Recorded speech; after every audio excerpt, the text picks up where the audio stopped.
Hi guys, welcome to my channel రా facts.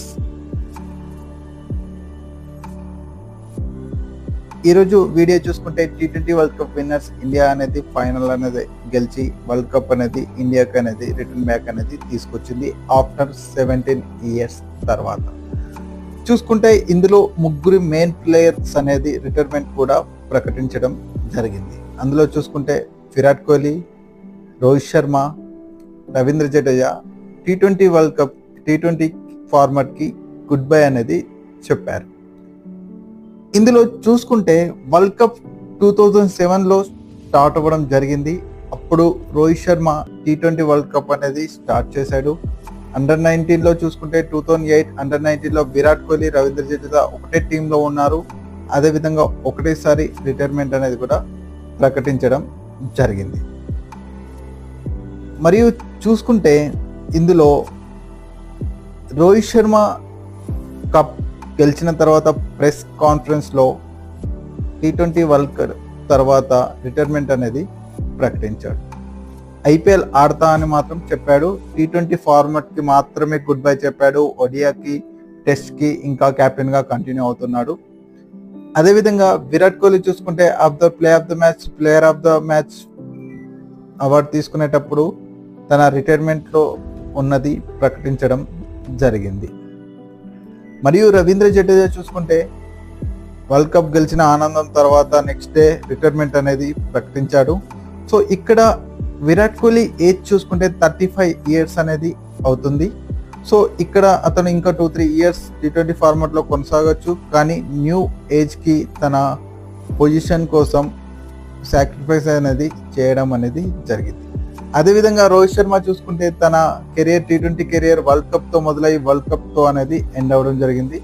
2007 world cup అనేది గెలిస్తే ఫస్ట్ మ్యాచ్లో 50 రన్స్ అనేది చేశాడు. అదేవిధంగా ప్లేయర్ ఆఫ్ ద మ్యాచ్గా కూడా రోహిత్ శర్మ గెలవడం అనేది జరిగింది. తన డెబ్యూ మ్యాచ్ చూసుకుంటే ఇండియా వర్సెస్ సౌత్ ఆఫ్రికాతో జరిగింది. అందులో అద్భుతమైన ఇన్నింగ్స్ అనేది ఆడి 40 బాల్స్లో 50 రన్స్ అనేది చేసి 2 సిక్సెస్ 4 సెవెన్స్ అనేది కొట్టడం అనేది జరిగింది. ఇందులో చూసుకుంటే రోహిత్ శర్మ T20లో 4 సెంచరీస్తో పాటు అద్భుతమైన ఫార్మాట్లో అద్భుతమైన ఇన్నింగ్స్ అనేది కూడా కొన్ని ఉన్నాయి. అదేవిధంగా ఈ ఇయర్ వరల్డ్ కప్లో మాత్రం సెకండ్ మోస్ట్ రన్నర్ స్కోరర్గా నిలిచాడు. అద్భుతమైన ఫామ్ అనేది కనిపించాడు 3 ఆఫ్ సెంచరీస్తో. అదేవిధంగా మోస్ట్ సక్సెస్ఫుల్ కెప్టెన్గా కూడా ఉన్నాడు. అదేవిధంగా T20 మ్యాచెస్లో 57 మ్యాచెస్లో కెప్టెన్సీ చేస్తే 44 మ్యాచెస్ విన్ అయ్యి 12 మ్యాచెస్ అనేది లూజ్ అయ్యి ఒక్క మ్యాచ్ మాత్రమే టై అయ్యి అద్భుతమైన పర్ఫార్మెన్స్తో అద్భుతమైన విన్నింగ్ పర్సంటేజ్ అనేది రోహిత్ శర్మకి ఉంది.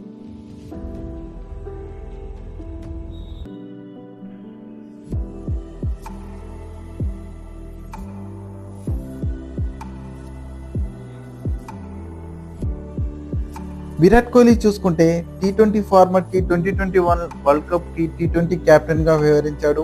అందులో పాకిస్తాన్తో జరిగిన మ్యాచ్ అనేది లూజ్ అవడం వల్ల గ్రూప్ స్టేజ్ నుంచే ఎలిమినేట్ అనేది అయింది ఇండియా. సో చూసుకుంటే విరాట్ కోహ్లీ 2011 వరల్డ్ కప్ ఆడాడు. అదేవిధంగా మోస్ట్ 50+ స్కోర్స్ అనేది చేశాడు. 38 అనేది చేయడం అనేది జరిగింది విరాట్ కోహ్లీకి. ఇక్కడ చూసుకుంటే 2014లో సెమీఫైనల్లో ఓడిపోయాడు విరాట్ కోహ్లీ. అదేవిధంగా most player of the match T20 awards కూడా విరాట్ కోహ్లీలో ఉన్నాయి.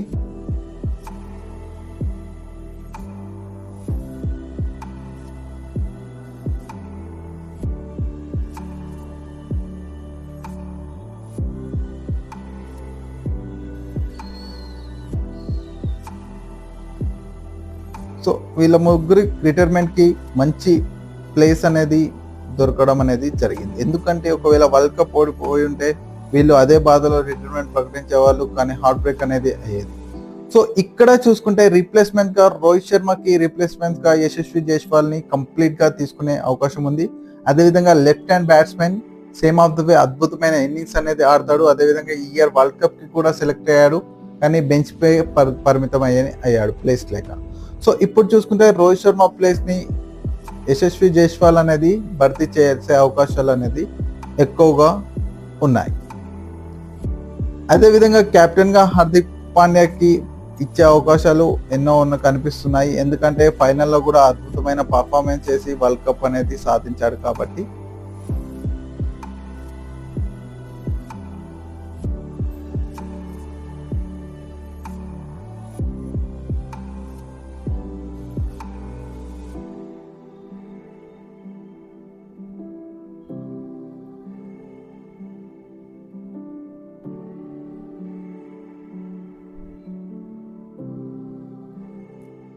విరాట్ కోహ్లీకి రిప్లేస్మెంట్గా శుభ్మన్ గిల్ అనేది రిప్లేస్మెంట్ అనేది చేయొచ్చు.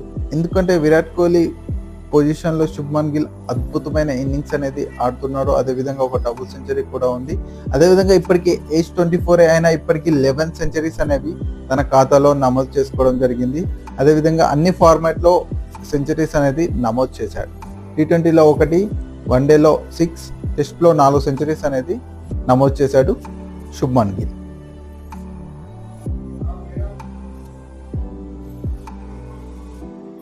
రోహిత్ శర్మ అదేవిధంగా రవీంద్ర జడేజాకి రిప్లేస్మెంట్గా చూసుకుంటే అక్షర్ పటేల్ని రిప్లేస్మెంట్గా తీసుకోవచ్చు. ఎందుకంటే లెఫ్ట్ హ్యాండ్ బ్యాట్స్మెన్, అదేవిధంగా స్పిన్ వేయగలరు.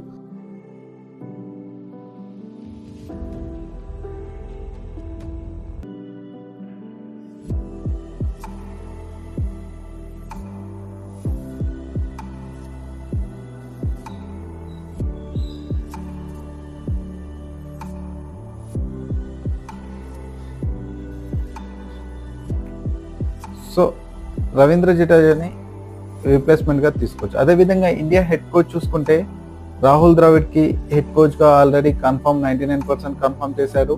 గౌతమ్ గంభీర్ని 99% హెడ్ కోచ్గా తీసుకునే అవకాశాలు అనేవి ఉన్నాయి. ఎందుకంటే న్యూ హెడ్ కోచ్ చూసుకుంటే 2027 వరకు గౌతమ్ గంభీర్కి హెడ్ కోచ్గా అప్పగించే అవకాశాలు అనేవి ఉన్నాయి.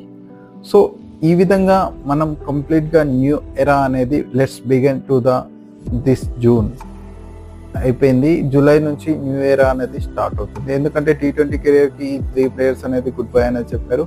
వాళ్ళ ప్లేస్ని రిప్లేస్ చేయడానికి శుభ్మన్ గిల్ వీళ్ళు అనేది చేయడం అనేది జరుగుతుంది. సో మరిన్ని వీడియోస్తో మళ్ళీ కలుద్దాం. Please like, share and subscribe to రా ఫ్యాక్ట్.